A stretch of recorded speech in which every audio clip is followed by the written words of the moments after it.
How to fix Valorant Error Code Van 79. Hi everyone, I'm here to assist you today. Without any delay, let's jump right in. First, open Services on your device. In Services, search for VGC.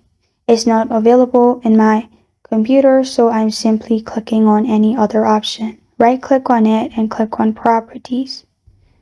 In Properties, in Startup Type, make sure it's Automatic.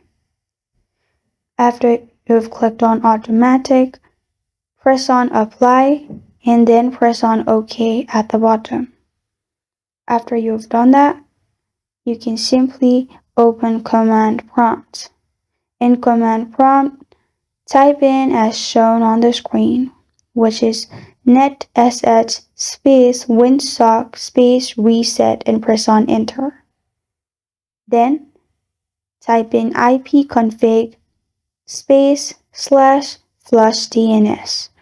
Then press on Enter. As you can see, successfully flushed the DNS resolver cache.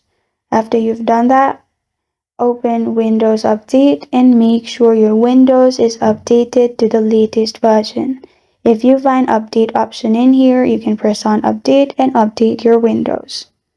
Another thing what you can do is open Settings and click on Network and Internet.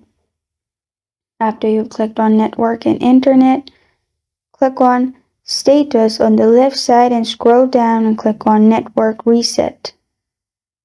After you've clicked on Network Reset, in here, press on Reset Now and your problem will be fixed. This is how to fix Valorant Error Code Van 79. Thank you for joining me today. If this video helps you out, please leave a like and subscribe for more. Got a question or want to suggest a topic? Comment below. Thank you for watching.